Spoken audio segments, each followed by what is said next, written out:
আমরা সবার জন্য সবার অধিকার চাই, ধর্মের অধিকার সবার। ওই ধর্ম নিরপেক্ষতা বলে আজকে ভারত কোথায় গেছে? কাজে ধর্মটা আছে যার যার, সেটা সেই জায়গায় রাখেন।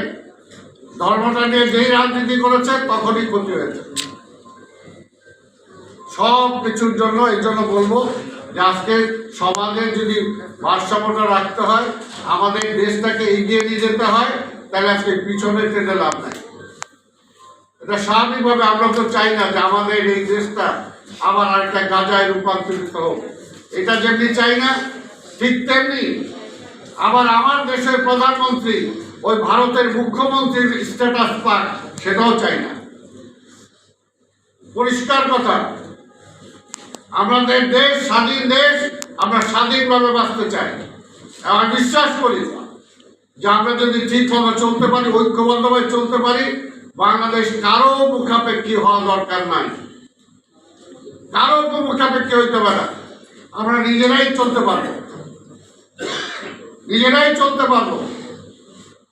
এই কারণে আমাদের শ্রদ্ধার কথাটা আজকে জনগণ কি চায়, জনগণের কাছে যাইতে হবে। এই সরকারকে বলবো, প্লিজ আজকে বেশি সময় নিয়ে আবার ওই পরাজিত ফ্যাসিবাদকে ক্ষমতায় আনার জন্য পাকাপোক্ত করেন। কোনোভাবে আমরা সেটা চাই না।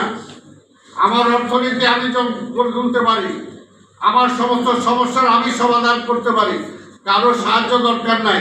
সাহায্যর নামে উপযাজক হয়ে আমার উপর খবরদারি করবেন, সেটা আমরা চাই না।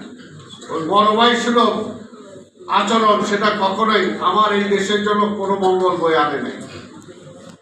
সেই কারণে বলবো, আজকে যেহেতু এটা দলের ব্যানার না, তাই আমি বলবো না যে একমাত্র বিএনপি আসলেই আজকে সমস্যার সমাধান হবে।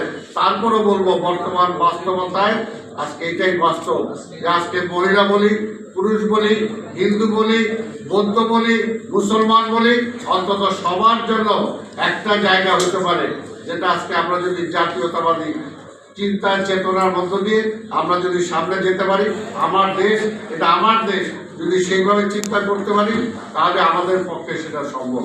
তাই আমি আমার বক্তব্য দীর্ঘায়িত না করে আবার বলবো যে কিশোরগঞ্জ সাংবাদিক সমিতি, আমি আশা করি ফোরাম আপনারা নিজেরা কিশোরগঞ্জকে কীভাবে ডেভেলপ করা যায়, কিশোরগঞ্জের কোন কোন সেক্টরে কি আছে, সেটার জন্য আপনারা চিন্তা ভাবনা করেন।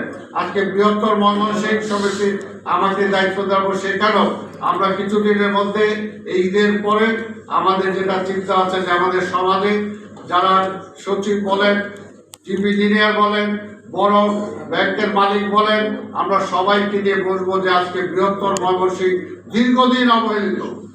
আজকে সিলেটের যেভাবে প্রতিটা সরকার যেভাবে দৃষ্টি দিয়েছে, চট্টগ্রামে যেভাবে দৃষ্টি দিয়েছে, ইভেন বরিশালে যেভাবে দৃষ্টি দিয়েছে, ময়মনসিংহে সেভাবে দৃষ্টি দেওয়া হয় নাই।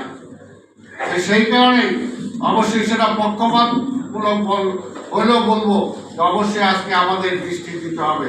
আজকে ময়মনসিংহ সেই পাকিস্তান আমলে কি ছিল, আর তারপরে কতটুকু উন্নয়ন হয়েছে। আজকে কিশোরগঞ্জে কতটুকু কি ছিল আগে, এখন কতটুকু উন্নয়ন হয়েছে, আমরা সব থেকে পিছিয়ে আছি। কাজে আমাদের ন্যায্য ইচ্ছাটাই যে বৈষম্য, এতদিন ধরে কিশোরগঞ্জবাসী বৈষম্যের শিকার হয়েছে, ময়মনসিংহবাসী বৈষম্যের শিকার হয়েছে।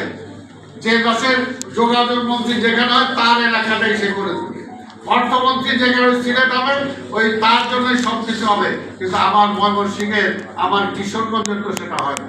কাজে এই বৈষম্য দূর করতে হবে। এই বৈষম্য দূর করার জন্য আজকে আমাদের কিশোরগঞ্জবাসী বা ময়মনসিংহবাসীকে আজকে ঐক্যবদ্ধ হতে হবে।